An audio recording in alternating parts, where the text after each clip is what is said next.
Assalamualaikum warahmatullahi wabarakatuh. Alhamdulillahi rabbil alamin.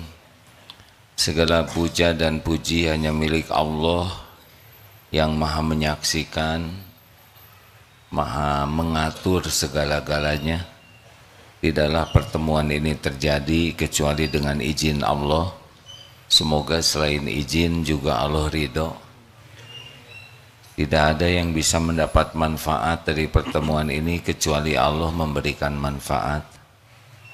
Mudah-mudahan Allah yang maha menyaksikan menjadikan pertemuan ini menjadi penguat iman dan penambah amal soleh kita.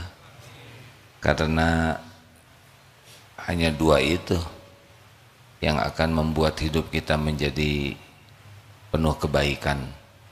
Allahumma salli ala Sayyidina Muhammad wa ala alihi wa ashabihi ajma'in.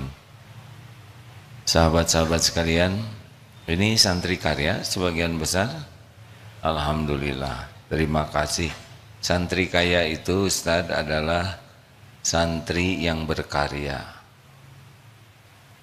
Artinya beliau aktif membantu mengelola pesantren ini.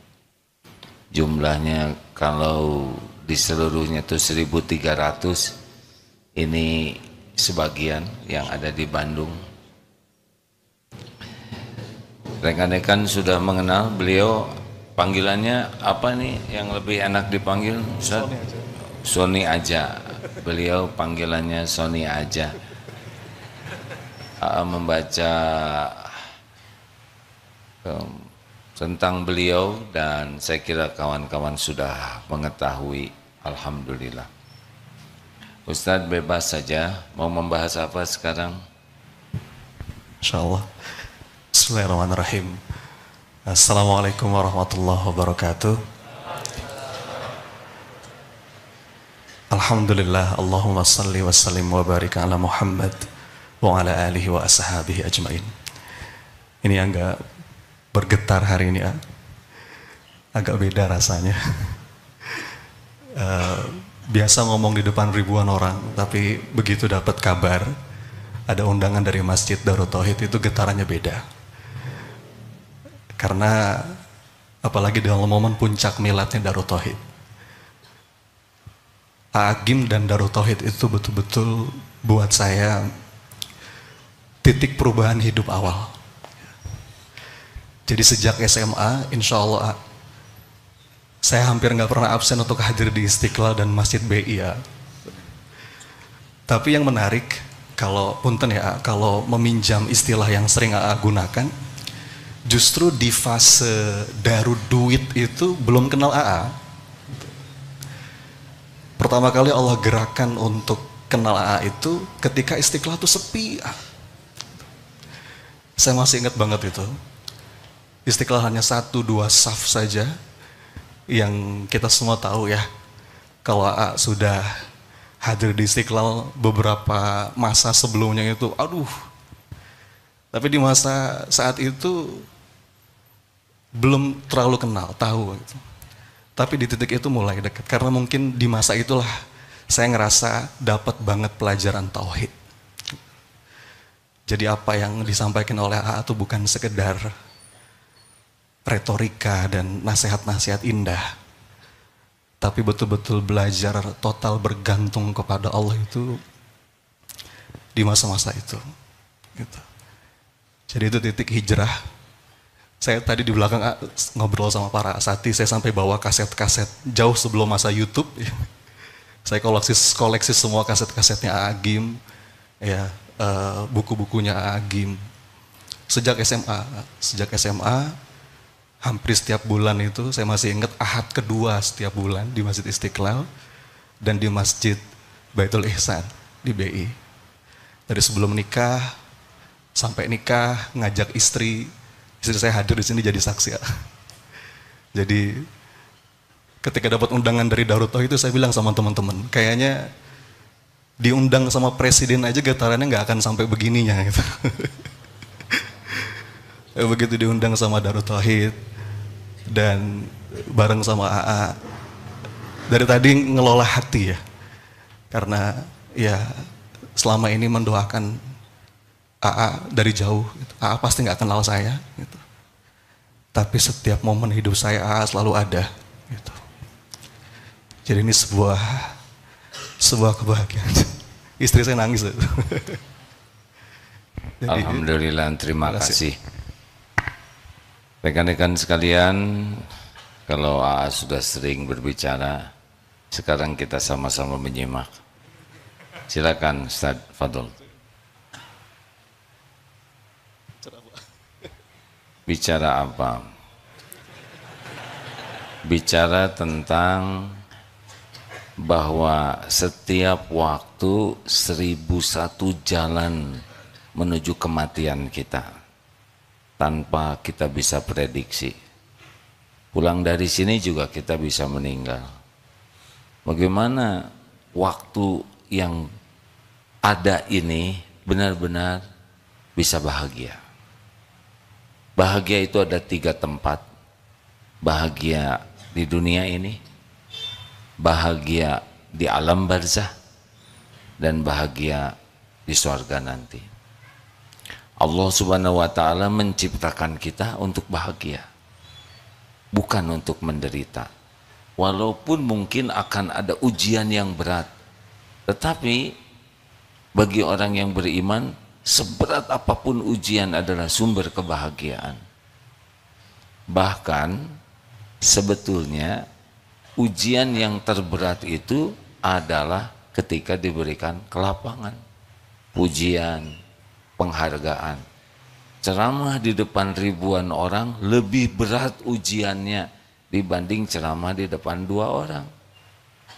Ujian apa? Ujubnya, riaknya, merasa ilmu kita manfaat jauh lebih berat. Apalagi ribuan orang itu memuji, makin berat. Karena ujian yang berat itu ujian yang paling mudah membuat lupa kepada Allah. Palestina secara duniawi sepertinya berat, padahal ini nikmat besar. Setiap waktu bisa bergantung kepada Allah dengan bulat. Sedangkan kita tidak. Kita banyak ragu. Kita banyak lupa karena kenyamanan. Tetapi bagi yang tahu ilmunya, diberi nikmat dia bersyukur, fakana khairullah, dan diberikan cobaan dia bersabar, sama saja akan jadi kebaikan. Kita bahas bahagia saja karena belum tentu panjang umur, ya. Begitu. Silakan Ustaz, bagaimana cara hidup bahagia? Masya Allah. Ada nasihat dari A yang selalu saya ingat, dan itu memang fenomena yang terjadi di lapangan. Kalau disiplin ilmu saya sekarang lagi senang belajar positif psychology. Jadi jamaah sekalian, berkaitan dengan bahagia ya. Ada salah satu mantan presiden Asosiasi Psikolog Amerika, namanya Martin Seligman. Ini baru-baru ini aja. Beliau berpidato di Kongres Dunia di Australia waktu itu. Statementnya begini. Hari ini dunia sedang dalam kemajuan pesat. Hampir di semua aspek hidup, apalagi teknologi. Kita semua sekarang ternganga ya dengan ChatGPT, dengan AI dan lain sebagainya. Hampir semua aspek itu pesat, kecuali satu, kesehatan mental. Anehnya, datanya di saat medsos seperti hari ini, orang semakin mudah terhubung, tapi datanya menunjukkan justru semakin banyak orang yang merasa kesepian. Mungkin di media sosial temannya ribuan, tapi di dunia nyata nggak betul-betul punya sahabat yang intim gitu.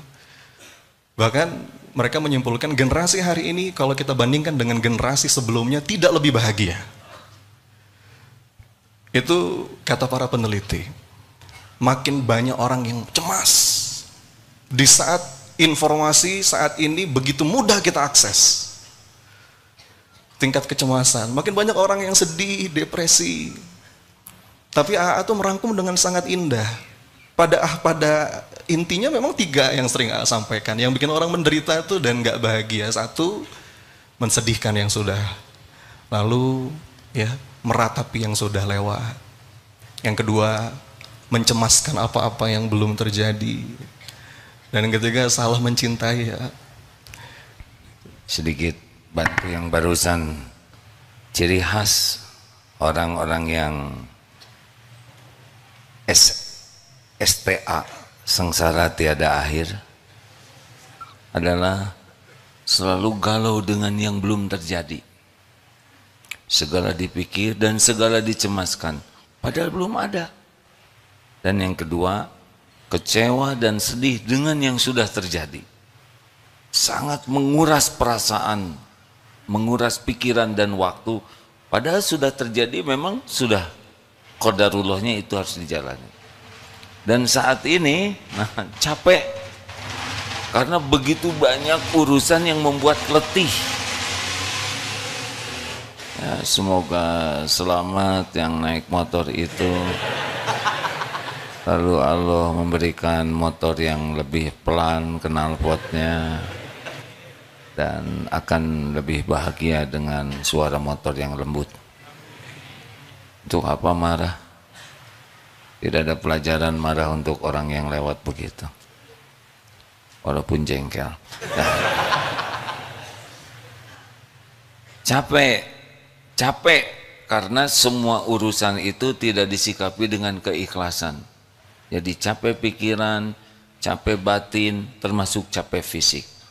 Nah, kalau punya 3 ini, dunia ini sudah tidak ada lagi artinya. Lanjut. Masya Allah. Indah sekali apa yang disampaikan oleh Agim tadi ya, jamaah sekalian. Jadi memang 3 itu yang seringkali menjadi sumber penderitaan kita. Padahal seorang mukmin itu, kata para ulama, harusnya menjadi sosok yang paling bahagia dalam hidupnya. Kalau kata Imam Ibnul Qayyim, dengan kacamata iman, kita selalu bisa menemukan keindahan dalam setiap takdir kehidupan. Sekalipun lagi punya masalah.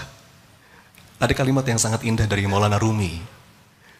Dia bilang begini, aku mencintai masalahku. Kenapa?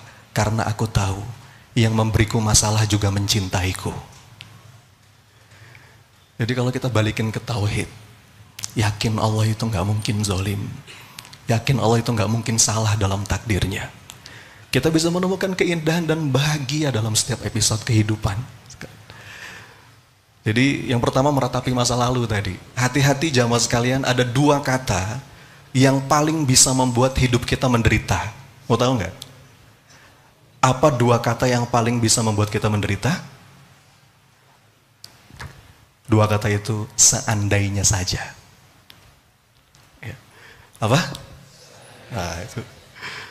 Kalau kita masih sering ngomong 2 kata itu, saya pastikan hidup Anda penuh penderitaan. Padahal yang sudah terjadi sudah. Sering nasihatin kita. Yang sudah terjadi itu kita ambil pelajarannya, pasti ada hikmahnya. Bahkan bisa jadi urusan yang baik kalau kita sikapi dengan tepat. Ya. Jangan sering-sering ngomong seandainya saja. Bahkan kata Rasulullah itu bisa jadi pintu masuknya syaitan. Sering ngingetin kita, gitu ya. Apalagi sambil ngelamun, gitu ya.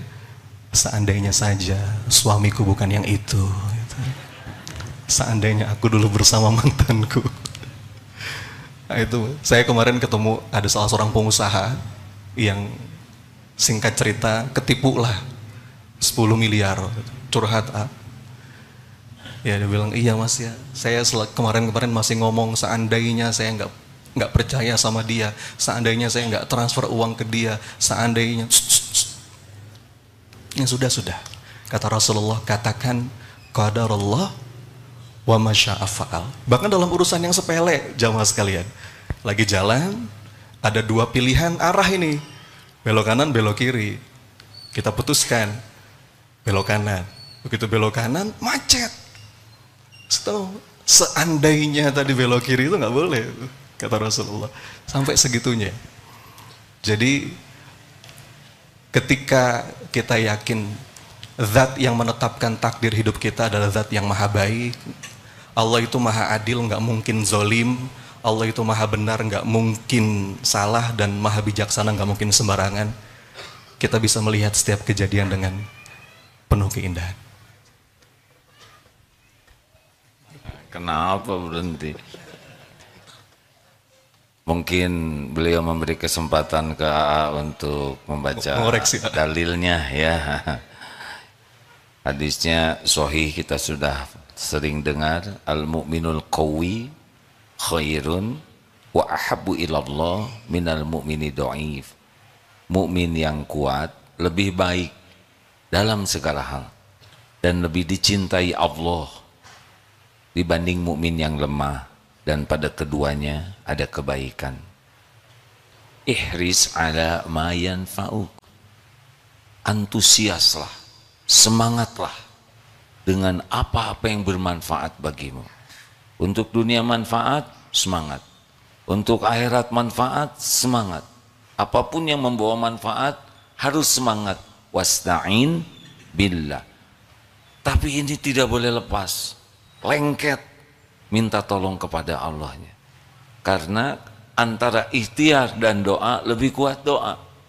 Ikhtiar itu amal soleh, tapi doa amal soleh yang bisa menjadi jalan berubahnya takdir dari satu takdir ke takdir yang lain. Jadi ciri orang yang kuat iman itu selalu semangat, menyempurnakan ikhtiar dan sangat semangat dalam berdoa. Wala ta'jaz, dan jangan lemah. Kita tidak boleh lemah. Apapun yang terjadi tidak boleh lemah. Wa in asabaka syai'un, dan jika menimpa kepadamu sesuatu, wala taqul lau anni fa'altu kana kadza wa kadza. Jangan mengatakan seandainya saya begini akan begitu. Walakin qul qaddarullah wa ma syaa fa'al. Ini sudah takdir Allah, ini sudah tertulis, ini harus terjadi.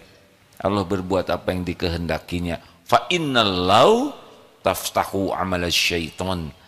Karena perkataan seandainya itu membuka pintu tipu daya setan. Jadi yang sudah lalu qadarullah. Kalau itu menyakitkan, terima dan tobat. Kalau nasi jadi bubur, terima sambil cari cakoy, ayam, kacang polong, kerupuk, kecap sudah dibuang goreng, dan gepuk, begitulah ya. Jadi sudah tidak bisa diapa-apakan lagi yang sudah terlalu. Sudah selesai. Sudah selesai. Tinggal ridho dengan episode yang sudah terjadi, ambil hikmahnya, kalau itu pedih, tobat. Sudah, tidak usah diungkit-ungkit. Maka kalau nanti nikah dengan seseorang, startnya dari mulai ijab kabul. Tidak perlu ditanya, dulu punya pacar enggak? Mau apa? Dulunya sudah selesai. Tolong kepada para istri, kalau marah jangan ngungkit-ngungkit ya. Gitu kan? Ya. Lanjut. Sekarang masa depan. Saya mah enggak connect di sini ya. Bagian. Tapi ada satu obat kesedihan itu ya. Karena sedih itu sebuah keniscayaan, jamaah sekalian. Nabi aja pernah sedih. Nabi Yakub sedih ketika kehilangan anaknya Nabi Yusuf alaihissalam, dan dia akui kesedihan itu kan. Qala innama ashku bathi wa huzni ilallah. Bahkan Rasulullah itu ada satu masa yang kata para ulama disebut dengan tahun kesedihan. Ketika ditinggal wafat istri tercinta Ibunda Khadijah binti Khuwailid al-Kubra. Sedih manusiawi. Ketika ditinggal pamannya wafat dalam keadaan belum beriman, dan puncaknya itu ketika di Taif, ya. Rasul dengan hati yang masih terluka datang ke Taif, tapi disambut dengan Rasul dihinakan dengan sehina-hinanya, diludahi, dicaci, berdarah-darah, dilempari batu, sampai malaikat menawarkan, kita tahu ceritanya ya. Tapi ada sebuah doa yang sangat indah yang Rasulullah lantunkan dalam puncak kesedihannya itu. Doanya begini, fa illam takun alayya ghadabun fala ubali lakal utbah hatta tarda. Itu kira-kira terjemahan bebasnya begini jamaah. Ya Allah, mangga ya Allah, apapun yang hendak engkau tetapkan dalam hidup hamba, sehat, sakit, kaya, miskin, lapang, sempit, dipuji, dicaci, dijunjung, dibanting, didekati, dijauhi, mendapatkan atau kehilangan. Lakal utbah hatta tardo. Asal satu aja ya Allah. Asal dengan ini engkau ridho. Asal dengan ini engkau maafin hamba ya Allah. Asal dengan ini engkau makin sayang sama hamba ya Allah. Asal dengan ini engkau mencintai hamba ya Allah. Maka aku gak peduli apapun yang engkau tetapkan. Selama engkau gak marah. Fa illam takun alayya ghadabun. Asal engkau gak marah ya Allah, semua baik-baik saja. Jadi jamaah sekalian, pasti kita ngalamin sedih, tapi jadikan sedih itu sebagai sarana untuk berharap semoga dengan itu Allah ridho sama kita, Allah maafin kita, ya, Allah sayangi kita. Dan yang kedua tentang mencemaskan masa depan, ya, itu juga bisikan-bisikan syaitan, khauf. Makanya kan kalau dalam Quran itu definisi kebahagiaan, la khaufun alaihim walahum yahzanun. Tenang. Yang di depan dia nggak takut, yang di belakang dia nggak sedih. Dan obat untuk mengatasi kecemasan itu berserah, bulat. Sering ngajarin tawakal Allah. Tawakal Allah. Dan itu akan membuat dada kita lapang. Para ulama itu ngajarin di antara ingredients, ya, bahan baku dari lapang dada itu ada iman, ada tawakal. Ada sebuah doa yang sangat indah. Saya senang banget doa ini. Ketika ada salah seorang ulama minta kepada Allah agar dadanya lapang. Doanya washrah suduraha bifaidil imani bik wa jamilit tawakkulli alaik. Ya Allah, lapangkan dadaku. Yang pertama dengan iman yang melimpah, dan yang kedua dengan kepasrahan yang indah. Obat cemas itu intinya adalah menyerahkan segala sesuatu yang memang di luar jangkauan kita kepada Allah. Tugas kita berjuang, setelah itu tenang, nitip, ya, gitu lah. Usia berapa? Usia saya sama seperti usia Darut Tauhid, 33 tahun. 30, setengah umur berarti ya. Satu hal yang tidak bisa dikejar oleh orang muda adalah pengalaman orang tua. Ilmu bisa dikejar, tapi pengalaman, alhamdulillah, sudah diberikan nikmat, dipuji sebagai ujian besar dan dicaci sebagai penyelamatan. Benar seperti yang dikatakan bahwa orang itu menderita karena kurang tawakal. Seakan-akan segala urusan itu sesuai saja dengan pikirannya. Tidak ribet hidup ini, hadirin. Yang belum terjadi itu belum tentu terjadi. Udah stres, tidak terjadi, rugi. Belum tentu ada umur. Kita mati seperti Pilpres 2024, kenapa ikut stres? Pertama, bukan saudara capresnya. Yang kedua, belum tentu hidup. Dan juga kalau hidup belum tentu Pilpresnya ada. Tidak tahu, benar? Apa yang paling penting, Tuhan kita itu Allah, bukan presiden. Apa pusingnya? Dari dulu juga sudah ganti-ganti presiden. Tetap saja saudara jadi tua, ya kan? Bagaimana yang akan datang? Udah, doa yang banyak. Kalau cemas, ya doa dan pasrahkan total. Mau diapakan saja diri kita. Dengar sahabatku yang baik, tidak ada yang lebih sayang kepada kita selain Allah. Kita gak begitu sayang kepada diri kita. Apa cirinya kita kurang sayang? Kita berbuat maksiat. Maksiat itu mencelakakan diri. Tidak ada yang membuat kita celaka selain dolam tu nafsi. Kita kurang sayang. Mata berzina, mulut bicara berlebihan, sia-sia, dusta, gibah, pikiran jarang ingat Allah, kita tuh celaka oleh diri kita sendiri. Allah terus menutupi aib kita, membimbing kita dengan ilmunya supaya kita bisa tobat. Berbagai cara Allah lakukan, dengan letih, dengan sakit, dengan difitnah, diganggu, susah, supaya rontok dosa kita. Jadi kalau nanti Allah melakukan sesuatu kepada kita, itu pasti karena kasih sayangnya. Tidak ada yang lebih menyayangi kita selain pencipta kita. Maka diapain saja oleh Allah, terima, nikmati saja. Kalau kita ridho, faman radiya fallahu ridho. Allah ridho kepada kita. Yang membuat kita menderita karena kita, maaf ya, sotoy, sok tahu. Maka latihan ridho ini luar biasa. Ridho dengan yang sudah, tidak ada yang harus kita ribetkan. Dunia ini enggak worth it sama sekali untuk bikin kesel, jengkel, sakit hati. Apa dunia ini kan? Omongan orang apapun enggak ada apa-apanya. Cuman getaran udara merambat ke telinga. Cuma itu.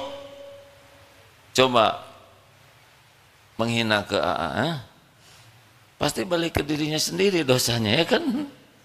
Nyebut monyet, gak akan jadi monyet. Kalau ada orang yang nyebut monyet, ya sudah, nggak apa-apa. Berarti dia belum tahu monyet. Atau memang kita mirip. Rekan-rekan sekalian, sama juga ingat yang akan datang, tapi ya saya belum tentu hidup. Yang kedua, belum tentu terjadi. Yang ketiga, minta saja ke Allah berlindung. Yang keempat, ya sudah, kalaupun nanti yang kita cemaskan terjadi, ya nggak apa-apa, jalanin saja. Pasti baik, pasti yang terbaik dari Allah. Ya, pengalaman menjalani Darut Tauhid ini, ya ngalir saja. Yang ribet itu adalah kita bersandar kepada selain Allah, itu yang ribet. Berharap dari selain Allah, itu ribet. Sudah punya istri belum? Yang belum, ya nggak apa-apa, ya saya nggak bisa menolong. Tahu, ini istrinya ada di sini. Penderitaan seorang istri itu terlalu cinta sama suami, terlalu banyak mikirkan suami daripada ingat Allah, terlalu berharap dari suami. Kalau penyakit lelaki, terlalu takut ke istri itu. Dua-duanya merusak tauhid. Nah, jalanin aja. Rencana boleh, bikin rencana yang bagus ya. Studi kelayakan, pokoknya apapun yang manfaat sempurnakan. Doa, udah itu pasrah, sudah. Jadi kalau bagus jadi, kalau enggak usah jadi, enggak apa-apa. Relax saja. Semuanya jadi amal soleh. Silakan. Ayo udah, ayo. Saya kan bagian ganjel aja. Ya, terkait dengan yang tadi ada satu kalimat indah yang disampaikan oleh Syekh Ibnu Athaillah As-Sakandari dalam kitab Al-Hikam yang sering bahas juga. Arih nafsaka minat tadbir fama qama bihi ghairuka anka la takum bihi li nafsik. Istirahatkan dirimu untuk sesuatu yang memang udah ada yang ngatur. Ya. Kadang-kadang kita itu disebut dengan overthinking itu kan karena thinking kitanya over. Mikirin sesuatu yang itu sebenarnya nggak perlu kita pikirin.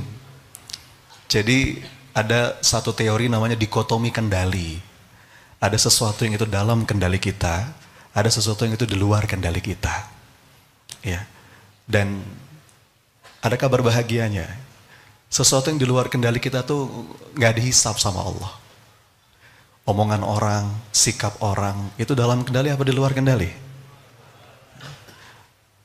Jadi nggak usah dipusingin. Itu nggak ada hisapnya. Yang dihisap itu apa yang ada dalam kendali kita. Ya. Jadi, Pak, sikap istri dalam kendali apa di luar kendali, Pak? Ada yang bilang saya dalam kendali istri kayaknya, Mas. termasuk sikap anak. Yang dalam kendali kita apa? Jadi teladan yang baik. Punten Bapak Ibu, banyak orang belajar ilmu parenting, tapi kok nggak works. Kenapa? Karena salah mindset. Seakan-akan belajar ilmu parenting itu adalah bagaimana mengubah anak. Padahal jantung dari ilmu parenting itu adalah bagaimana mengubah diri. Ya. Jadi innaka la tahdi man ahbabta walakinallaha yahdi may yasha. Kata Allah, kita tuh nggak bisa ngasih petunjuk kepada siapapun yang kita cintai bahkan. Tugas kita jadi teladan yang baik, didik dengan cara terbaik. Itu yang dihisab sama Allah.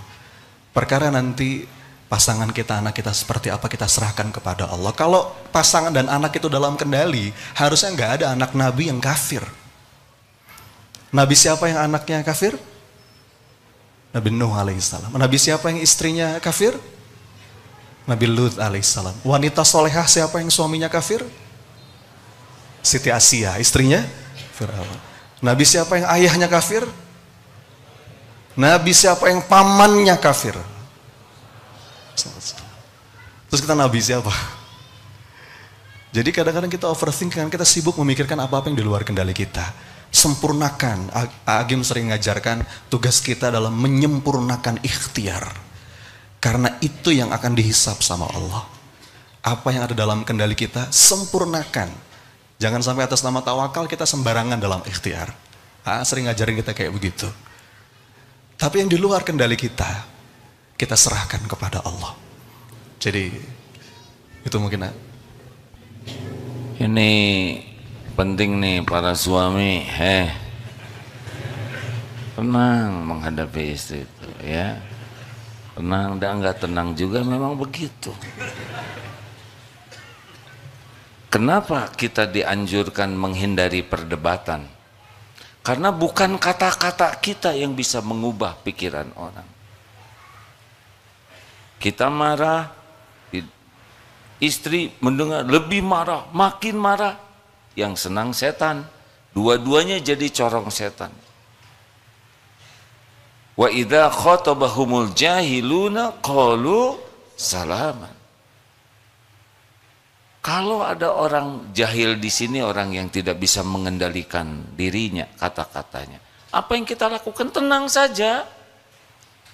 Kalau kita tenang, kita melaksanakan apa yang Allah perintahkan. Tanggungan Allah yang menenangkan yang sedang tidak baik ke kita, bukan kita. Misal ya, suami dicemburui oleh istri. Misal, pernah dicemburui tidak?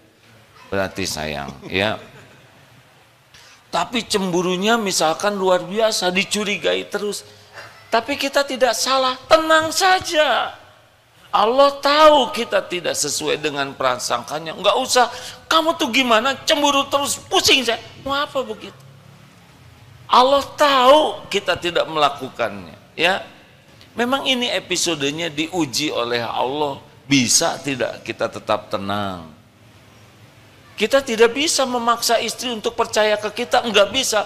Pertama saudara memang wajahnya kurang bisa dipercaya, ya enggak?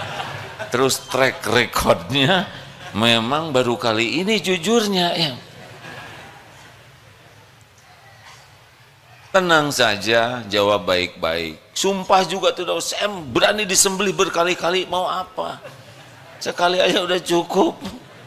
Tidak perlu, bicara baik. Waliyakul khairan aw liyasmut. Karena perkataan kita tidak bisa membolak-balik hati siapapun. Kita bicara tuh supaya disukai Allah, itu saja. Maaf ya, seperti sekarang ceramah ini, apa yang bisa dilakukan oleh saya kepada saudara? Ngebulak-balik hati, tahu juga tidak hatinya di mana. Bagaimana membulak-balik hati? Membuat saudara paham, bagaimana membuat orang paham? Yang bisa saya lakukan ini saat ini adalah menjaga niat supaya lurus, bicara ini hanya ngarep-ngarep disukai Allah, lalu menjaga perkataan agar setiap perkataan ini diterima oleh Allah. Terakhir paling doa, semoga oleh Allah diberikan manfaat. Cuman itu. Memaksa saudara paham gak bisa, itu di luar wilayah. Makanya kalau nasihati anak tidak usah pakai tegang emosi, karena bukan kita yang bisa mengubah anak. Nasihat kita itu amal soleh kita. Udah, pilihlah kata-kata yang ahsan, bukan hanya baik tapi yang terbaik, karena Allah menyukai ahsanu amal. Jadi kalau menasehati anak, sikap yang terbaik yang disukai Allah, nanti Allah ngebalikan hati anak. Sama jadi guru, misalkan tidak usah acting. Ingin jadi guru teladan mau apa? Jadi guru yang disukai Allah sudah cukup. Selebihnya Allah yang menghujamkan, membulak-balik hati, memberi hidayah, memberi taufik. Jadi lebih simpel hidup ini. Kalau tahu orang tidak nurut, ya nggak usah marah-marah, tinggal tobat saja. Jangan-jangan kurang ikhlas, jangan-jangan kita banyak acting di dalam memberikan nasihatnya, jangan-jangan kata-kata ini hanya untuk disukai orang, kita sendiri tidak mengamalkannya. Allah tahu, innallaha la yakhfa alaihi syai'un fil ardi wala fis sama. Sesungguhnya tidak ada yang tersembunyi bagi Allah, baik di bumi maupun di langit. Begitu, jadi lebih sederhana. Halo? Maka kalau saudara takdirnya jadi penceramah biasa, tidak usah segala macam acting kita lakukan, nanti Allah tidak suka ke kita. Walaupun orang banyak mendengar, belum tentu kita dapat pahala. Tapi orang berubah, tapi kita tetap tidak dapat pahala karena tidak ikhlas. Orang berubah boleh jadi karena doa orang tuanya, boleh jadi karena kebaikan yang pernah dia lakukan. Memang ilmunya lewat kita, tapi tetap kita tidak dapat pahala karena tidak ikhlas. Jadi lebih simpel lah hidupnya. Begitu. Ini teh ngomong ini teh akhir-akhir ini, dulu mah nggak begini. Ribet ya. Dulu penuh jerawat. Maaf yang jerawatan tidak ada kaitan dengan penderitaan. Tapi zaman diuji dengan popularitas dulu, dunia lah pokoknya. Aduh, stres sekali. Sariawan terus radang tenggorokan. Stres lah sampai saya mikir, kok hidup tuh menderita sekali, padahal di luar tamu sudah baris mau dipotret. Jadwal TV begitu padat, gak ada waktu untuk ke orang tua, untuk belajar. Benar-benar orang menyangkanya ini kesuksesan, padahal ini kebinasaan. Makanya saya berterima kasih kepada yang menghina, mencaci, memblokir nomor telepon. Dulu mah miss call sedikit, ini sekarang kering-kering juga, mati sendiri karena diblok. Alhamdulillah. Dulu sampai tahun 2007 waktu diuji dengan dunia popularitas, gak ada sekolah, gak ada pesantren. Sederhana sekali dulu di kesini, ya kan? Orang kesini cuma datang melihat makhluk, oh ini jirimnya Agim. Kemudian antri sampai ke pingsan-pingsan mau dipotret, udah pulang lagi. Gak ada sekolah, tapi sesudah dihina, dicaci, dipermalukan, dibully, pokoknya begitulah, pakai ilmu kelapa ya, dijatuhkan dari pohon, dijambak sampai gundul, digetok sampai belah, dicungkil kelapa kan begitu, disisit sampai mulus, udah mulus diparut,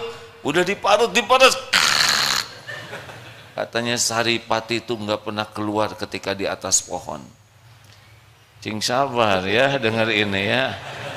Dulu pas ceramah ini Ustaz Yusuf Mansur di samping, lihat aja mungkin saya mah nggak mau ngejalanin itu. Ya, bukan keinginan saya, Allah itu. Mudah-mudahan tidak ngalamin ya. Syaratnya adalah syukur. Kalau diuji dengan popularitas, berat ujian popularitas itu Adin. Membuat kita tertipu oleh penghormatan orang. Kalau guru saya mengingatkan, pokoknya kalau kita di depan orang, yang diingat adalah apa yang Allah tahu tentang dirimu.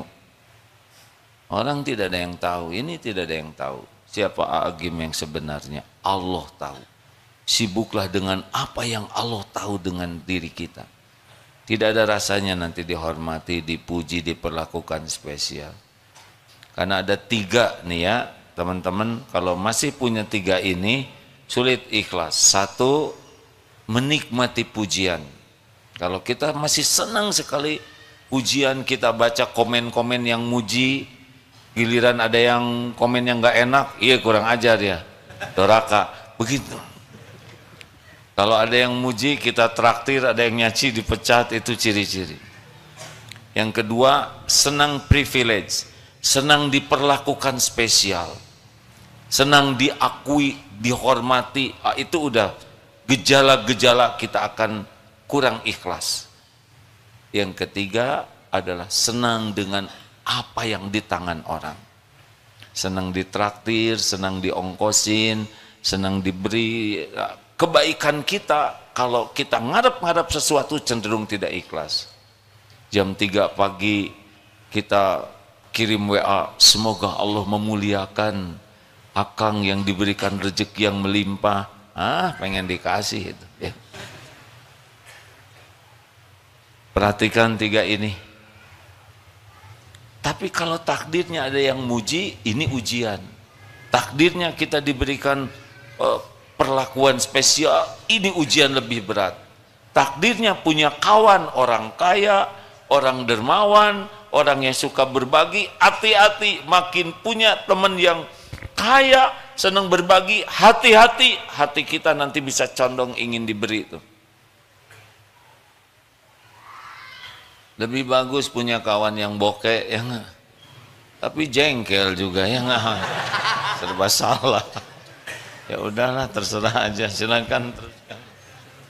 Bicara apa aja yang leluasa, ya nggak usah ragu. Masya Allah. Ketika ngebahas ikhlas tuh ada banyak ya definisi ikhlas dari para ulama, tapi yang paling nempel tuh memang ketika definisi dari Agim ya. Saya ingat banget, ikhlas itu adalah ketika sudah putus harapan di hati kita kecuali hanya kepada Allah. Itu simple tapi menghujam pada intinya gitu. Karena berharap kepada manusia itu patah hati yang disengaja. Coba diulang, Bu. Berharap kepada manusia, apa yang butuh riado ya. Dan kalau proses belajar itu dari tahu, mau, mampu. Mudah-mudahan Allah izinkan kita bisa terus latihan terus untuk memupus rasa harap kepada siapapun. Dan terkait syukur tadi, ini juga menjadi satu latihan jiwa yang nggak boleh kita tinggalkan. Ya, saya pernah suatu hari bikin konten di medsos, teman-teman. Konten saya begini: segala sesuatu yang berlebihan itu nggak baik, meskipun sesuatu itu hal yang baik, gitu. Karena bahkan dalam ibadah saja, kan kita nggak boleh berlebihan. Dulu ada sahabat Nabi yang ternuna. Sahabat Nabi yang bilang kepada Rasulullah saking semangatnya, ya Rasulullah, saya pokoknya mau sholat terus, saya nggak mau tidur. Semalam suntuk saya mau sholat. Saya pokoknya mau puasa terus ya Rasulullah, saya nggak mau buka. Ditegur sama Rasulullah, nggak begitu. Ada waktunya sholat, ada waktunya tidur, ada waktunya engkau puasa, ada waktunya engkau berbuka.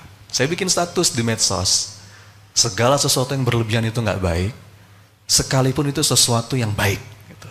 Ada yang komennya itu membuat saya berpikir. Komennya begini, Mas Oni, bagaimana kalau syukur? Apakah syukur berlebihan itu nggak baik? Jawabannya apa, Pak? Jawabannya apa? Ini menarik pertanyaannya. Bagaimana kalau syukur? Apakah syukur berlebihan itu nggak baik? Saya ketemu jawabannya. Tentu jawabannya Bapak Ibu jamaah sekalian, dalam konteks syukur nggak mungkin kita bisa berlebihan. Nggak mungkin. Karena ada satu nasyid yang juga pernah bawakan, saya senang sama lagu ini. Harga selautan syukurku hanyalah setitik nikmatmu di bumi. Jadi kita mau syukur sampai mentok sekalipun, nggak mungkin bisa berlebihan, karena nggak mungkin berimbang gitu antara syukurnya kita sama karunia dan anugerah yang Allah kasih. Jadi itu beberapa latihan jiwa yang saya pribadi belajar dari AA, dan AA sering pesan, ya kita dengar ceramah kayak gini itu baru sampai tahu saja. Proses belajar itu kan dari tahu, dari nggak tahu jadi tahu, ikut pengajian jadi tahu, dapat ilmu, lebih dalam lagi mau, jadi bukan cuman sampai teori tapi udah menghujam ke dalam jiwa, ada tekad, tapi ada satu proses lagi dari mau menjadi mampu.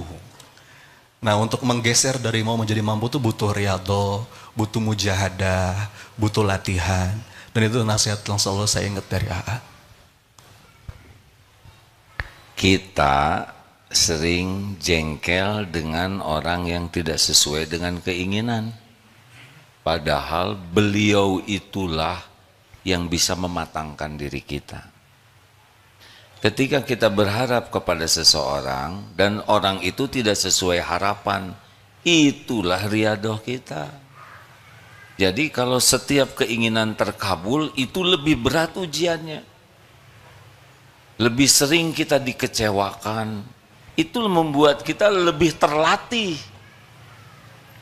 Jadi kalau kita ada yang, maaf ya, kalau suami punya istri yang punya kepekaan luar biasa, semuanya teh dikoreksi ya. Misalkan bangun, tutup dong mulutnya, itu rezeki ya. Sik atuh tong sagala dicarek, justru membuat kita makin tahu kesalahan kita. Ada orang yang kenapa sih semuanya dibikin salah, kenapa sih ribet sekali, justru itu karunia Allah dibanding istri yang membiarkan suami kentut sembarangan, keteknya bau, lebih bau esan. Bukan bau-bau beliin odoran, itu terlalu muluk buat kita. Perkataan yang tidak enak menggugurkan dosa, tapi isinya bisa menggugah kita, harusnya berterima kasih. Ada yang mengatakan istri yang baik itu yang selalu ya, justru yang berani mengatakan tidak, kalau itu akan mencelakakan. Kita harus mulai mempersepsi perilaku orang yang menurut kita bermanfaat itu jangan yang yes man, yang segalanya sesuai, justru itu bisa menumpulkan diri kita. Orang yang menghina, menyakiti, menolak, memfitnah, itulah sebetulnya bagian karunia Allah yang membuat kita terlatih lepas berharap dari makhluk. Biasanya orang kalau ada keinginan langsung minta ke orang. Ini akhwat ya, akhwat di luar kendali saya. Ini ikhwan, misal istri ingin dibelikan tas atau sepatu baru, gimana jawabannya? Coba, mana yang punya istri? Gimana dek? Jawab. Pak, belikan saya sepatu baru, gimana? Insya Allah siap kalau ada uangnya. Pakai ada uangnya, ganjal tuh ya enggak? Pasti kata dari dulu juga ngomong gitu. Ayo, ayo, mari. Lalu doa, ya Allah, Engkaulah satu-satunya yang membuat semua sepatu jadi jelek misalkan. Nggak usah gitu doanya, nggak usah gitu, terlalu dramatis. Kenapa kita nggak minta ke Allah, betul? Ya Rob, kalau ini baik mudahkan, kalau sepatunya udah banyak, tiap kerudung warnanya ada sepatunya. Ini berlebihan. Tapi kalau disebut berlebihan jadi bertengkar. Doa ke Allah. Ajak ke toko. Sok ibu milih ya, mana yang ibu suka, nanti bilang ke bapak, bapak tunggu di musola. Sok. Ya Allah. Ini serius. Ini sederhana tapi benar. Kita jarang mengandalkan Allah. Kalau sepatu udah banyak kayak gitu, pelit mah pelit Pak, yang hindari pertengkaran, andalkan Allah. Termasuk misal sedang ngomel, misal lapor kepada pemilik bibir. Ya Allah, hanya Engkau. Ya Allah, hanya Engkau yang menenangkan. Nauzubillahi. Apa qomat kamit? Ya lagi menenangkan diri. Allah andalkan. Kita jarang mengandalkan Allah hanya untuk membuat tenang. Kalau kita dicurigai dan kita benar, andalkan Allah. Ya Allah, Engkau tahu saya tidak salah. Hanya Engkau yang bisa membulak-balik hati sambil tobat. Pasangannya adalah tobat. Karena kepahitan kita tolong, ampun ya Allah. Karena situasi yang tidak enak itu diundang oleh dosa kita. Jadi untuk hal-hal kecil andalkan Allah dalam segala hal. Termasuk kalau ada kebutuhan yang sangat pribadi suami istri, minta dulu ke Allah. Allah yang membulak-balik hati. Gak akan sakit hati kalau minta ke Allah. Dan Allah wa idza sa'alaka ibadi anni fa inni qarib. Apabila hamba-hambaku bertanya kepadamu, wahai Muhammad, tentang aku, katakan aku adalah dekat. Ujibu da'watad da'i idza da'an. Aku mengabulkan orang-orang yang berdoa apabila berdoa kepadaku. Andalkan Allah. Ini melatih kita untuk ikhlas. Kalau tidak, sakit hati kita ini, kecewa. Karena kita jadi bersandar kepada makhluk. Nah itu diantara kiat-kiatnya. Jadinya jarang terluka. Karena hati ini terluka pasti karena berharap dari makhluk. Ya, silakan. Minum dulu atau? Oh. Ya, amal soleh hadirin. Mumpung tutupnya ringan. Ya alhamdulillah, silakan tambahkan, saya mau minum.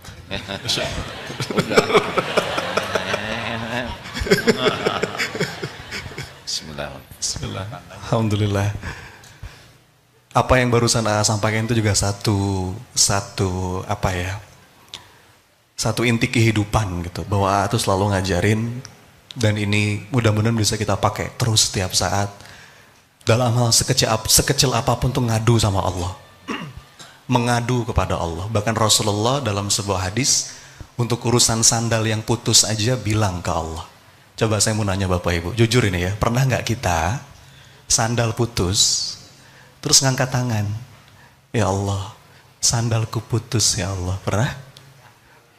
Ternyata ada hadisnya Pak. Untuk urusan sekecil itu aja kata Nabi, mengadulah kepada Allah.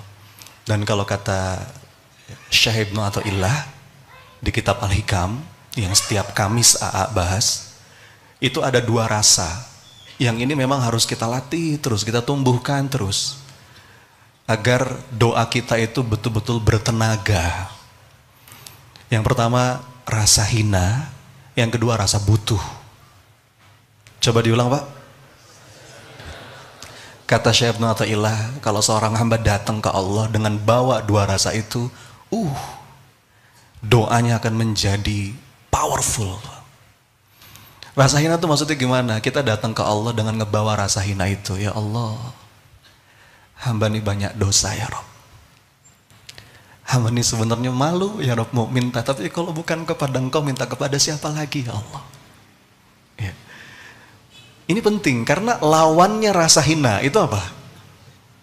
Apa Pak? Al-kibar. Sombong, takabur. Ya, maka bahkan ada kalimat dari Syekh Abdul Hasan Asyadzili, beliau ini kakek gurunya Syekh Ibnu Athaillah As-Sakandari, kalimatnya begini, qalilul amal ma'a syuhudil minnah minallah khairun min kathiril amal ma'a ru'yati taksir. Amal yang sedikit tapi disertai dengan rasa syukur. Jadi kita melihat amal-amal kita tuh Bapak Ibu dengan rasa syukur, makasih ya Rob, kalau bukan karena taufikmu hamba tuh nggak bisa datang ke masjid hari ini. Kalau bukan karena engkau berikan taufik hamba nggak bisa sedekah.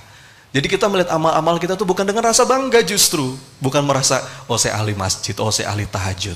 Tapi setiap amal yang kita lakukan disertai dengan rasa syukur. Makanya testimoni para penghuni surga itu ketika sudah sampai surga, kalimatnya begini, alhamdulillahilladzi hadana lihadza wa ma kunna linahtadiya laula an hadanallah. Segala puji bagi Allah yang telah menunjuki aku jalan agar aku sampai ke sini, hingga aku sampai ke sini. Kalau Allah nggak nunjuki aku jalan, aku nggak bisa sampai ke sini.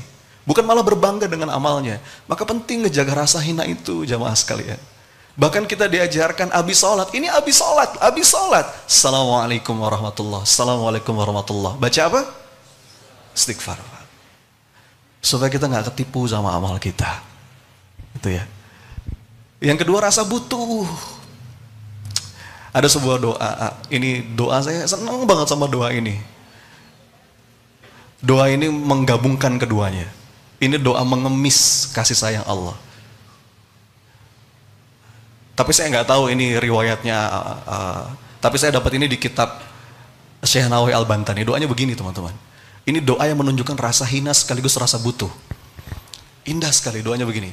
Allahumma inna maghfirataka arja min amali wa inna rahmataka awsa'u min dzambi. Itu kalimat pertamanya. Artinya ya Allah, sungguh aku lebih mengandalkan ampunanmu, rahmatmu dibandingkan amal-amalku. Dan aku yakin ya Allah, rahmatmu lebih luas, melebihi sebanyak apapun dosaku. Lalu kalimat berikutnya, Allahumma illam akun ahlan an ablugo rahmatak fa inna rahmatuka ahlun an tablughani li'annaha wasi'at likulli syai'in ya arhamar rahimin. Ya Allah, kalau aku melihat amalku, kalau aku melihat dosaku, rasanya aku nggak pantas untuk bisa menggapai rahmatmu. Nggak pantas. Agim sering bilang, coba sedekah mana yang betul-betul ikhlas, sholat, berapa kali sholat kita yang betul-betul khusyuk, berapa banyak amal kita yang betul-betul berkualitas. Allahumma illam akun ahlan an ablugha rahmatak, ya Allah, kalau aku melihat amalku, aku kayaknya nggak pantas masuk ke dalam golongan orang yang kau rahmati.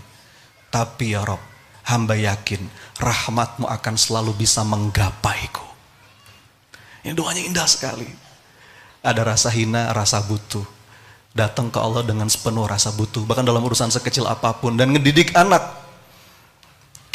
Anak kita didik sekecil apapun, minta sama Allah. Kemarin anak saya yang nomor 2, ya, tiba-tiba ngomong, Abi mau beli pizza gitu.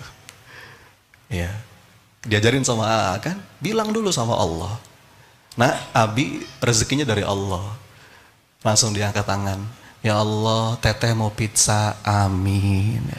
Baru saya pesan GoFood gitu. Itu ngajarin anak kita untuk hal sekecil apapun, mengadulah kepada Allah. Dan setelah rasa butuh, ya, rasa hina, patuh, ya, tadi uji budak watadai idadaan, patuh pasrah. Agim saya masih ingat, Agim ngajarin patuh pasrah. Sudah patuh pasrah. Dan berserah atau pasrah itu tanda beriman. Sama kayak anak saya kalau diajak, kan kita biasa punya waktu ya, ayah bunda, punya waktu sama anak, jalan gitu ya sebulan sekali, quality time. Anak saya itu yang pertama kalau saya ajak, mau kemana? Jawaban dia apa? Terserah Abi aja. Kenapa? Karena dia tahu kalau abinya yang ngajak, pasti abinya ngajak ke tempat yang terbaik. Bahkan pernah saya ajak ke playground, dia seneng. Dia selalu puas gitu dengan apa yang abinya kasih. Jadi kalau saya ajak, mau kemana? Terserah abi, ngikut. Ya. Percaya iman itu melahirkan pasrah. Agak berbeda dengan terserahnya ibu-ibu yang ditanya mau makan apa. Itu agak beda konsepnya. Mau makan apa sayang? Terserah. Ketoprak ya, kacang, lagi nggak enak perut. Ya udah, kalau soto gimana? Bosan baru kemarin soto. Terus mau makan apa? Terserah. Itu agak beda ya. Jadi mudah-mudahan rasa-rasa itu bisa kita latih ya, dan itu mungkin.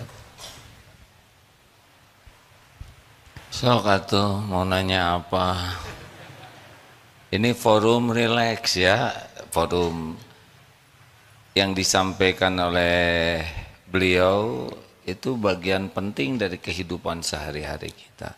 Sebetulnya ya tidak usah riweuh lah dengan rezeki dan sebagainya. Kalau kita serius kepada Allah, Allah lebih serius lagi mengurus kita. Penyebabnya kita tidak serius ke Allah. Kita seriusnya kepada selain Allah.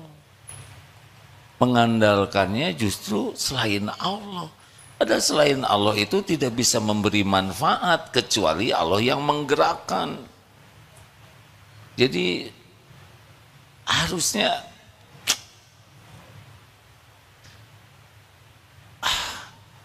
dengan Allah tuh asyik begitu, setiap waktu dimanapun bisik-bisik terus kepada Allah. Wa huwa ma'akum aynama kuntum wallahu bima ta'maluna basir. Dan dia Allah bersamamu dimanapun engkau berada, dan Allah maha melihat apapun yang engkau kerjakan. Asik saja dengan Allah, bicara saja. Wahai yang maha menatap, saya sedang galau, engkaulah yang menenteramkan. Ampun ya Allah. Salat saya jarang khusyuk, ibadah jarang sungguh-sungguh, baca Quran juga seadanya. Ampun ya Allah, mata ini tidak terjaga. Engkau tahu setiap yang dilihat, dilirik. Ampun ya Allah, tadi bicara berlebihan, engkau dengarkan semua perkataan. Ada bohongnya, ada ditambah-tambah, ada dengkinya, astagfirullah. Asik begitu setiap waktu dengan Allah. Pasti beda hidup ini. Kita sibuk dengan selain Allah. Allahnya hanya sisa. Padahal yang punya segala-galanya Allah. Yang menentukan segala-galanya Allah. Tapi kita sisa ke Allahnya tuh, tidak sungguh-sungguh. Salat kita juga asal saja. Dan kita tidak menyesal salat kita tidak khusyuk. Jadi kesimpulannya kita tuh salah fokus, akhirnya gaplok, gagal fokus ya. Harusnya semuanya ke Allah terus, ke Allah lagi ya. Nah, gimana semuanya milik Allah? Benar? Semuanya dalam genggaman Allah. Semuanya hanya bisa terjadi dengan izin Allah, dan yang paling tahu yang terbaik adalah Allah. Jadi mengherankan sekali kalau ke Allahnya tuh sisa waktu. Aneh. Itulah sumber masalah kita, ke Allahnya sedikit keseriusannya. Dan jangan risau walaupun ilmu kita dikit, kalau sungguh-sungguh Allah bakal nuntun. Walladzina jahadu fina lanahdiyannahum subulana wa innallaha lama'al muhsinin. Al-Ankabut 69. Allah kalau melihat kita sungguh-sungguh, nanti Allah tambah lagi ilmunya. Begitulah hadirin, gak ribet hidup ini mah, gak ribet beneran. Yang ribet itu kita gak serius ke Allah, lebih sering lupa, lebih berharap dari selain Allah, lebih sibuk penilaian orang daripada sibuk penilaian Allah, lebih sibuk ingin diakui oleh orang, ingin dipuji oleh orang. Jadi orang aja, padahal orang yang kita harapkan itu juga nggak akan memberi manfaat kalau Allah tidak menggerakkan. Aslinya mah hidup hanya dengan Allah. Kalaupun kita hablum minan nas, ya karena Allah aja yang nyuruh gitu. Aslinya mah kalau nggak ada perlu-perlu mah nggak usah ngobrol dengan orang, nggak usah ketemu orang. Tapi karena disuruh oleh Allah, jadilah kita ketemu untuk memberi manfaat, gitu, ya kan? Bukan untuk mendapatkan sesuatu, minta-minta dari makhluk. Jadi kesimpulan stres itu karena kebanyakan mikir, kurang zikir. Harusnya bagaimana? Ini nyari yang nggak tahu jawabannya. Harusnya bagaimana, Dek? Nah, kreatifnya belum tahu kan? Harusnya bagaimana?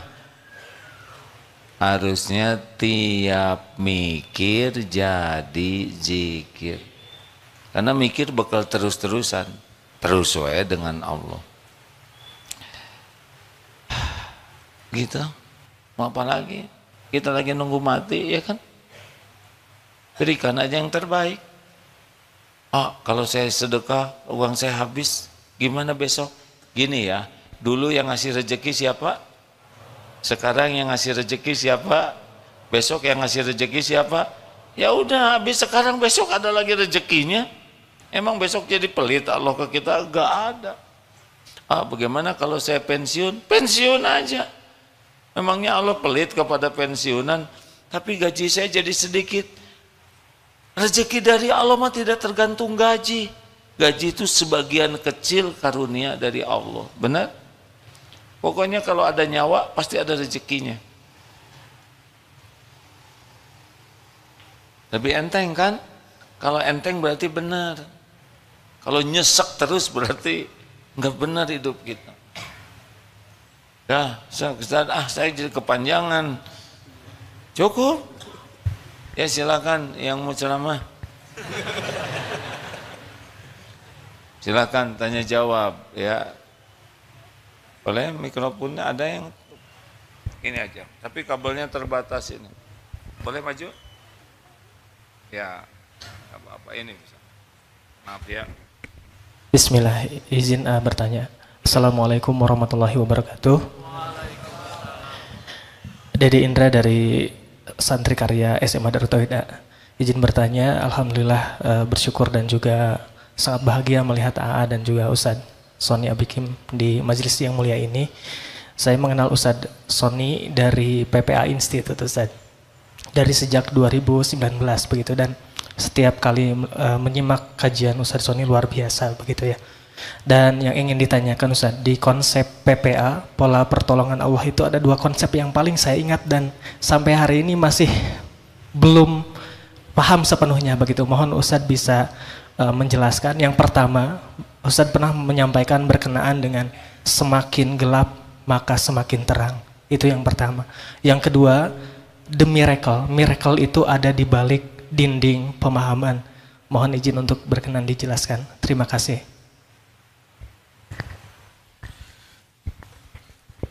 Insyaallah. Bismillahirrahmanirrahim.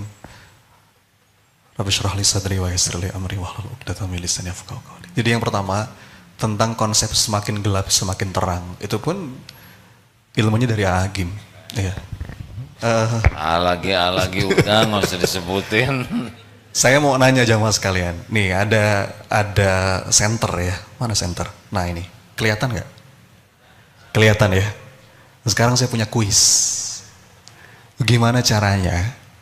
Tolong cari cara agar cahaya di handphone saya ini kelihatan lebih jelas, kelihatan lebih terang. Gimana caranya? Yes. Gimana caranya? Nah, kalau saya minta misalkan sama DKM, tolong Ustaz matikan semua lampu, jangan ada yang dinyalakan, gelap total. Makin jelas nggak kira-kira? Betul ya? Saya nggak tahu ayah bunda jamaah sekalian, kegelapan apa yang sekarang sedang melanda hidup kita. Tapi saya yakin kita semua pasti pernah ngerasain yang namanya gelap, betul ya? Kelihatan dari depan wajah-wajah penuh masalah ini. Mungkin judulnya beda-beda. Ada yang gelapnya urusan finansial. Berat. Apalagi setelah pandemi kemarin banyak yang belum bisa recover. Kejebak hutang, dirumahkan, penghasilan gak jelas. Ada orang lain yang mungkin finansialnya baik-baik saja, gelapnya yang lain, turbulence kehidupannya yang lain. Ada yang sama keluarga, pasangan, ada yang dikasih sakit sama Allah. Jadi setiap kita punya kegelapan masing-masing. Kalau kita sering ngomong, enak ya jadi dia, coba saya kayak dia. Dia yang ada tunjuk itu juga sama. Lagi struggling dengan masalahnya. Memang rumput tetangga lebih hijau. Kemarin saya baca tulisan di Instagram bagus, tulisannya begini, jangan cuman lihat rumput tetangga yang lebih hijau, tapi cek juga tagihan listriknya gitu. Kadang-kadang kita ngalamin gelap, tapi justru dengan gelap itu cahaya Allah itu makin terang, analoginya gitu kan. Kadang-kadang itu justru di titik kita yang kita rasa, titik terendah, hidup itu sedang gelap, tapi justru Allah menggelapkan semua cahaya-cahaya dalam hidup kita, bahasa Agim, agar kita kembali total bergantung kepada Allah. Banyak cahaya silau, sering ceritanya masa Darut Tauhid, media di mana-mana, silau. Gitu. Tapi pelan-pelan Allah cabut, gitu, hilangkan cahaya-cahaya itu, cahaya semu gitu, ya, cahaya popularitas, cahaya pujian ibu-ibu kata, cahaya bisnis, redup gelap, bukan hanya redup gelap. Kemarin saya ngobrol sama Pak Eka sama Asatis di belakang, di masa tsunami itu bahkan studio itu sampai kosong katanya, sampai barang-barangnya habis. Yang awalnya dapat privilege diundang di mana-mana, ya. Pak Eka tadi cerita saya udah kayak AA kedua, di mana-mana disambut, dikasih first class. Begitu kejadian itu kita semua tahu ya, orang itu jangankan ngubungin, ngelirik aja enggak. Digelapin semua, makin nampak cahaya Allah gitu kan. Jadi semakin gelap semakin terang itu maksudnya itu. Kadang-kadang Allah gelapin hidup kita supaya makin jelas cahayanya Allah. Kadang-kadang justru di titik terendah hidup, itulah saat terdekat kita dengan Allah. Sama seperti saat kita sujud. Teman-teman, punten mohon maaf, bahkan ketika sujud, kepala itu lebih rendah daripada bokong, betul ya? Merendahkan diri kita serendah-rendahnya. Dan kata Rasulullah, saat sujud itulah sedekat-dekatnya seorang hamba dengan Robnya. Nah, itu. Dan pertolongan Allah itu terletak di balik dinding pemahaman. Ya, tadi ketika kita faham, kita mampu membaca pesan cinta bahwa semua ini adalah sentuhan sayangnya Allah. Bahkan hadis yang sering AA baca kan, innallaha idza ahabbu qauman ibtalahum. Allah itu menyandingkan cinta itu dengan ujian. Dikasih gelap, justru kalau Allah cinta sama seorang hamba, dikasih gelap, dikasih berat. Ya, ada 3 ayatnya itu, wal apa? Apakah kamu mengira? Gimana itu, Ustaz? Bukan, Al-Baqarah 214, saya lupa. Ahasibtum an tadkhulul jannah. Apakah kamu mengira kamu akan masuk surga begitu saja? Walamma ya'tikum mathalul ladzina khalau min qablikum, pada kamu belum diuji. Ujiannya 3. Massathumul ba'sa wad-dharra wa zulzilu. 3. Yang pertama level 1 ba'sa. Tahu ba'sa jemaah? Ujian enteng. Makanya orang Arab kalau dapat ujian yang ringan ngomongnya apa? La ba'sa. Jadi bahasa Betawi sekarang, labas. Labas aja bro. Ba'sa. Yang kedua ad-dharra. Ini udah mulai agak oleng nih. Dan yang ketiga apa? Wazulzilu. Apa itu? Zulzil, zilzal. Ada tauhid, agim, ya semua yang terlibat ngalamin gitu kan. Tapi justru itu membuat kita menemukan pemahaman. Pada akhirnya memurnikan tauhid kita. Dan ketika kita tadi Agim bilang ya, dulu saat semuanya ini, mana ada pesantren, mana ada sekolah, ya artificial, kelihatannya aja kata. Tapi justru ketika gelap, kita menemukan pemahaman, disitulah keberkahan hadir. Gitu mungkin kan? Tambahin. Sudah nyobain. Maka ada yang pernah nyebut, mau saya bantu nggak supaya kembali berjaya seperti dulu? Jaya-jaya apa ya nggak? Justru dulu ketipu, masa saya mau dibantu ketipu lagi? Nah, sekarang. Dan ternyata dengan kita tidak riweuh dengan dunia, dunia datang ini. Ini contoh ya, waktu mau merenov masjid ini, dulu kan hanya separuh sana. qadarullah, alhamdulillah tanah di sebelah ini bisa termiliki dengan izin Allah. Coba rancangkan masjid yang bagus, bahannya bagus, perencanaannya bagus, kontrolnya. Keluar angka 17 miliar. Kata teman-teman, wah mahal ini. Merenov aja 17 miliar. Padahal kan jamaah kita, maaf ya, tidak meremehkan hadirin ya, ini banyak mahasiswa, banyak yang ya paling sedekahnya 2.000 begitu. Atau dari rumah Allah mah Allah sendiri yang buat, bukan kita ya. Kenapa kita ribet dengan jumlah? Yang penting niatnya betul-betul ingin memuliakan tamu Allah. Alhamdulillah terkumpul 32 miliar.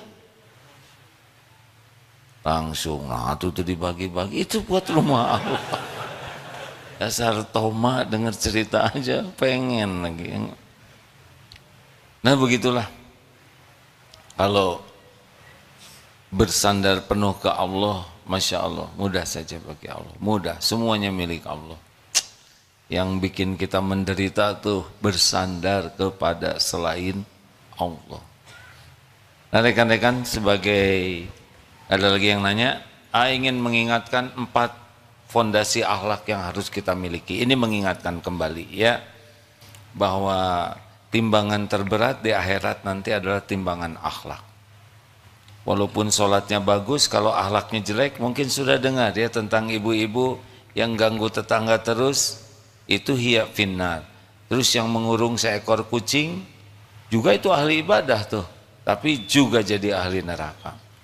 Nah, karena ini ahli ibadah juga nggak begitu ya, maka ingat hadis Abdullah bin Amr bin As yang tentang ada seorang yang berjanggut, pemuda yang pegang terompah tuh akan masuk ahli surga sampai 3 kali. Lalu Abdullah bin Amr bin As minta izin untuk nginap di rumahnya dan menginap selama 3 malam dan tidak kelihatan tahajud. Tapi setiap bolak-balik badannya senantiasa dalam keadaan zikir dan tidak pernah bicara kecuali perkataan yang baik. Ketika hari ketiga menyampaikan bahwa saya kesini untuk melihatmu, tapi saya lihat tidak ada yang istimewa, ya memang saya begini adanya. Oh begitu, ada rasa, kok yang gini sih? Itu ghil namanya. Kemudian ketika akan pulang cuma ada satu yang tidak ada di hati saya. Saya tidak ada rasa tidak suka, ghil dengan nikmat yang Allah berikan kepada hamba Allah. Nah ini korelasinya dengan hadis la yu'minu ahadukum hatta yuhibbu li akhi ma yuhibbu li nafsi. Bagaimana? Semuanya tawadu ya, udah tahu tapi nggak mau ngasih tahu. La yu'minu ahadukum, tidaklah sempurna iman sehingga engkau menyuhiba li akhi ma yuhibbu li nafsi, hingga engkau menyukai apa untuk saudaramu sebagaimana engkau menyukai apa untuk dirimu. Artinya tidak ada dengki, tidak ada rasa tidak suka kepada saudara kita. Pegang ini rekan-rekan, kalau bisa dapat ini, enak hidup ini, senang aja. Kita lihat orang dapat nikmat, bahagia, nggak ada ghil. Akhwat, mau dikasih uang nggak? Pakai dolar Singapura aja lah ya, masing-masing 10 lembar, 1000-an. Jadi berapa? 100 juta seorang, cukup nggak? Mau tidak? Kalau mau, kalau tidak, yang jelas bisa diijabah. Mau? Baik, 100 juta per orang. Paling berapa orang? Nah untuk ikhwan, karena ini kaum lelaki ya, 500 juta lah per orang, mau? Nah, langsung, yang kalau ketemu kaumnya katanya gitu. Padahal ngarang aja udah dengki itu. Kemarin ibu mau dia ongkosin nggak ke Singapura 4 hari di sana, semuanya dijamin, tiket, hotel, mau. Nah untuk bapak-bapak umroh ya, ya, cuman ngarang, tetap we dengki hadirin. Siapa yang mau ngongkosin ya? Mengerti enggak? Kita mah ngarang aja udah busuk hati. Ya sama tentang sedekah. Coba potong uang 5%, dapat 1.050.000 ya. Gak miskin-miskin, naik. Coba potong 10%, dapat 1 juta berapa? 100. Jadi kalau gaji 4 juta, sedekahnya berapa? 400 ya. Naik lagi 3 bulan kemudian, potong 20%. Terus 3 bulan naik lagi. Lihat nggak wajahnya, ya kan? Beda ya kan? Baru aja rencana, udah tegang begitu. 5% senyum, 10% mulai mikir cicilan, 20% nggak bereaksi gini. Tadinya mau saya naikkan 40%, tapi stroke penting. Kita mah baru denger rencana aja udah stres. Harusnya mah tenang, udah nggak dipotong ya kan. Terus ada yang nyeletuk, gimana? Kalau dapat uang sekarang gimana? Misal ya. Kalau lagi ceramah begini terus ada tamu dari sini, boleh nggak motong pembicaranya? Boleh. Terima kasih ya atas doanya, atas nasihatnya. Ini bisnis saya untung besar. Terus ngasih aja ke sini tas. Taruh di sini. Apa ini? Pokoknya terserah aja. Ulang aja. Pas dibuka 10 miliar. Coba diapain? Gampang. Tinggal bagi 2 ya. 5 miliar untuk akhwat, 5 miliar untuk ikhwan, selesai. Namanya juga ngarang ya nggak? Menit tegang, aduh menit bager. Terus ada yang nanya, terus gimana? Terus saya tinggal ngarang sendirian di belakang. Ya kita mah ngarang juga pelit. Halo, luar biasa hati ini ya. Nah yang kedua, la tagdob. Tolong dipastikan di Darut Tauhid ini tidak ada dengki-dengkian ya. Udah, kalau mutasi ini mutasi itu semua jabatan tuh cuman bagi-bagi tugas, bukan tanda kemuliaan dan dengan izin Allah. 2, la tagdob. Tidak ada marah-marah di sini ya. Pastikan menahan amarah. Karena fondasi akhlak adalah mengendalikan amarah. Para pemimpin yang pemarah cenderung dia akan menimbulkan banyak masalah daripada menjadi solusi. Karena ciri orang yang takwa, wal kadhiminal ghaidha wal 'afina 'anin nas wallahu yuhibbul muhsinin. Tahan marah, maafkan, berbuat baik. 3, man kana yu'minu billah wal yaumil akhir falyaqul khairan aw liyasmut. Ini fondasi akhlak yang ketiga. Hanya 4 hadis yang jadi fondasinya menurut sebagian besar ulama yang menyampaikan ilmu ini. Berkata baik atau diam. Cuma itu pilihannya. Di rumah tangga banyaknya masalah karena perkataan yang tidak baik. Di kantor karena perkataan yang tidak baik. Pilih kata yang ahsan, yang paling baik, dengan nada terbaik, diikuti sikap terbaik, udah begitu. Kenapa? Karena itu yang disukai Allah. Allah nanti yang akan membulak-balik hati orang. Ke istri, ke suami, ke anak, pilihlah, apalagi ke orang tua, qaulan karima, pilihlah kata-kata terbaik. Atau diam. Yang keempat, min husni islamil mar'i tarkuhu ma la ya'ni. Ciri di antara kualitas keislaman kita adalah tidak melakukan yang tidak manfaat. Jangan bicara kecuali yang manfaat. Jangan mikir kecuali yang manfaat. Jangan ambil sikap kecuali yang manfaat. Hanya yang manfaat. Jauhi kesia-siaan. Itulah sebabnya santri jangan karena tidak manfaat itu. Bolehkah saya bertanya? Itu saya mau nanya apa ya ayah? Saya ditanya pertanyaan dia. Jangan, pastikan, perhitungkan dengan baik. Dan penutup, takwa itu adalah kehati-hatian. Seperti berjalan di sekitar onak dan duri. Selalu dipertimbangkan. Berbicara, pilihlah perkataan terbaik, karena yang jelek itu duri. Harus waspada setiap melangkah. Dosa itu duri. Jangan nginjak duri, karena pasti akan tidak bahagia. Allah tidak menyimpan bahagia pada dosa dan maksiat. 4 ini fondasinya. 1, bersih hati terhadap saudara kita. 2, nahan amarah.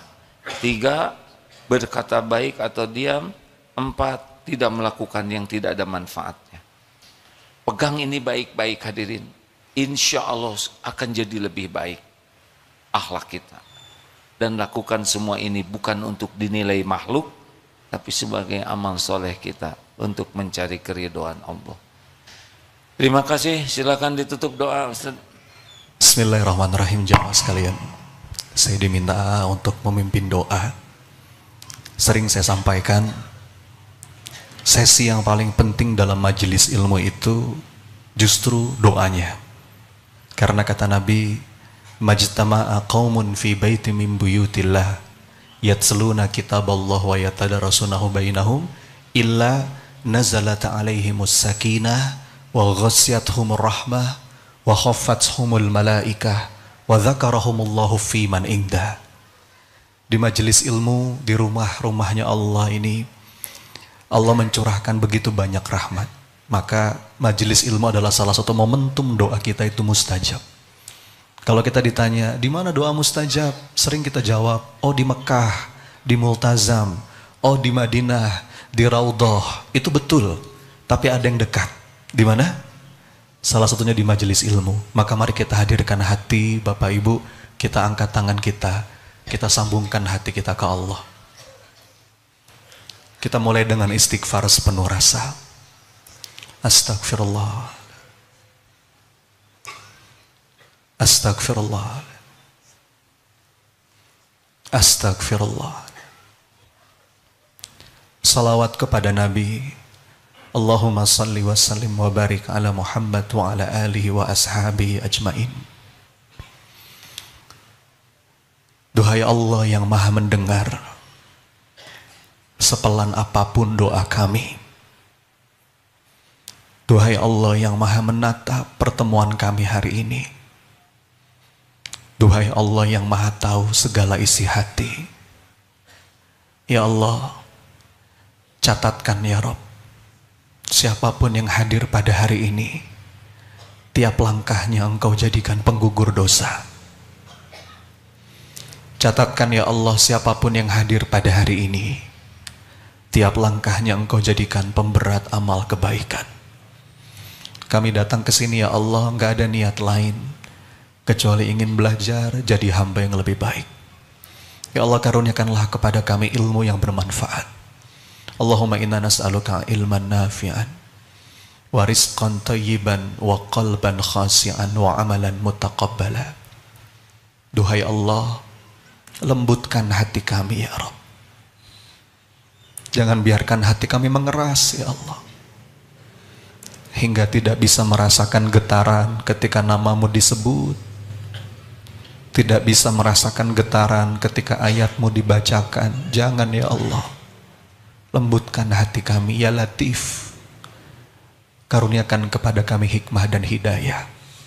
Allahumma aftah lana hikmataka wansur alaina rahmataka ya dzal jalali wal ikram. Ya Allah, lapangkan siapapun yang sekarang sedang merasa sempit. Mudahkan ya Rabb siapapun yang sekarang sedang merasa sulit. Sehatkan ya Allah siapapun yang sekarang sedang sakit. Angkat beban-bebannya ya Rabb dengan karunia-Mu. Bapak Ibu jamaah sekalian, saya berikan kesempatan, silakan doa masing-masing. Saya aminkan. Demi Allah Bapak Ibu, majelis ilmu adalah salah satu saat mustajabnya doa. Silakan. Amin ya Allah. Amin. Yang lagi ingat anak, doain anak. Yang lagi ingat pasangan, doain pasangannya. Yang lagi punya utang kepengen lunas, minta sekarang.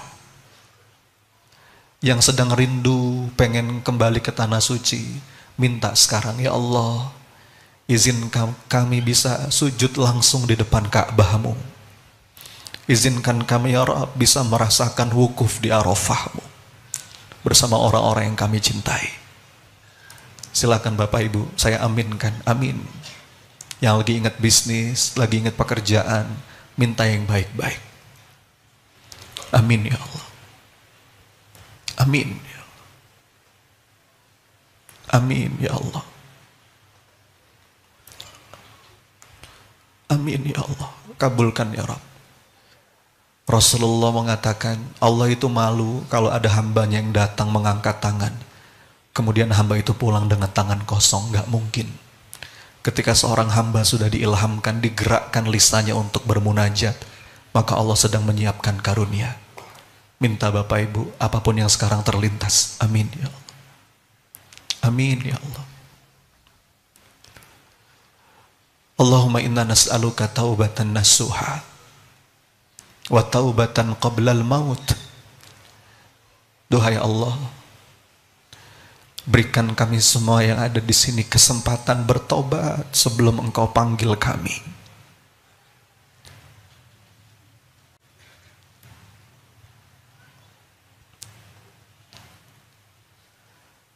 Allahumma inna nas'aluka al-husnil khatimah wa na'udzubika min su'il khatimah. Ya Allah, jadikanlah akhir hidup kami nanti akhir hidup yang baik. Selamatkan kami ya Allah dari akhir hidup yang buruk.